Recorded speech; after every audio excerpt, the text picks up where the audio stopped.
Hello बच्चों, let's read the question. Question से evaluate the following limits. Limit x tends to 0 cos ax minus cos bx upon cos cx minus cos dx. इस question को करने के लिए हम इसका की कॉन्सेप्ट समझते हैं। तो की कॉन्सेप्ट है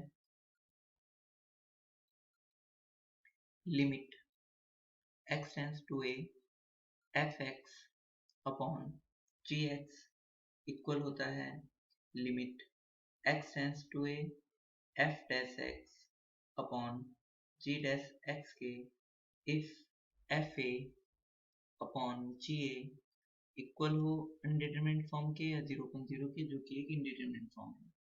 यहाँ पे एफ डैश एक्स जो है वो एफ एक्स का डेरिवेटिव है विद रिस्पेक्ट टू एक्स, और जी डैश एक्स जो है वो जी एक्स का डेरिवेटिव है विद रिस्पेक्ट टू एक्स।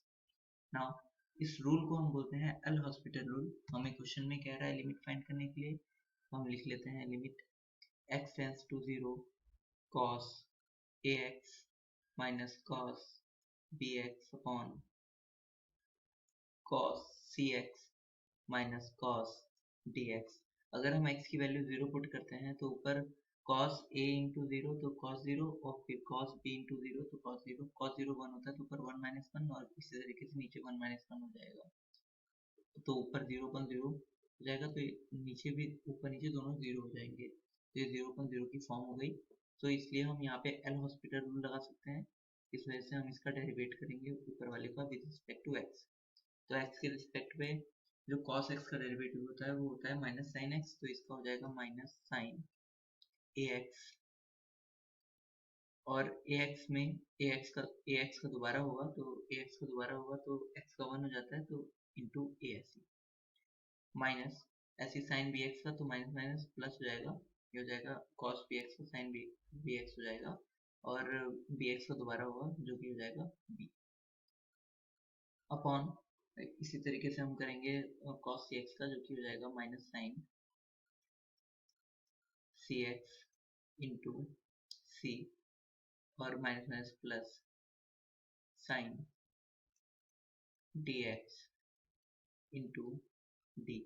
अगर हम इसमें फिर वैल्यू x की 0 पुट करते हैं तो हमें ये मिलता है कि cos साइन 0, तो साइन 0 0 ही होता है, इंटू ए तो 0 हो जाएगा। ऊपर यहाँ पर साइन 0 हो जाएगा, b इंटू 0 0 ही होता है, तो साइन 0 यहाँ पर साइन 0 इंटू बी 0 हो जाएगा, तो ये ऊपर कंप्लीट 0 नीचे भी कंप्लीट 0, तो ये 0.0 की फिर फॉर्म बन गई। तो यहाँ पे हम इसका फिर डेरिवेटिव करेंगे विद रिस्पेक्ट टू एक्स, तो ये हो जाएगा equals to limit x tends to 0। अब साइन ए एक्स का हो जाएगा cos ए एक्स, तो यहाँ पर a का दोबारा होगा, ए एक्स का दोबारा होगा, तो जो कि हो जाएगा a, और ये a ऐसी क्योंकि कांस्टेंट है। नाउ अब करेंगे हम साइन बी एक्स का, तो साइन बी एक्स क्या हो जाएगा cos बी एक्स, और b का दोबारा होगा इंटू बी ऐसी, बी एक्स का दोबारा होगा जो कि b हो जाएगा, और बी ऐसी अपॉन में इसी तरीके से हम नीचे वाले का करेंगे, तो माइनस साइन सी एक्स का क्या हो जाएगा, साइन सी एक्स का हो जाएगा cos सी एक्स इंटू सी, और सी एज इट इज, ये एंगल में है, और सी कंप्लीट cos सी एक्स में मल्टीप्लाई है, और यहाँ पर ये हो जाएगा प्लस साइन डी एक्स का हो जाएगा cos डी एक्स, और डी एक्स का जो है वो दोबारा होगा d, और into d as it is. Now अब यहाँ पर हम cos x की वैल्यू 0 पुट करते हैं, तो cos 0 हो जाएगा ऊपर, तो cos 0 कितना होता है, cos 0 1 होता है, और यहाँ पर भी cos 0, यहाँ पे भी cos 0, यहाँ पे भी cos 0, तो इन सब की जगह पे मैं 1 पुट कर देता हूँ, तो पहला हो जाएगा minus A square plus B square minus C square plus T square, या तो मैं इसको ऐसे भी लिखता हूँ B square minus A square upon T square minus C square, जो कि फाइनल आंसर है। So final answer is B square minus a square upon t square minus c square. Hope you understood it well. Best of luck. Thank you.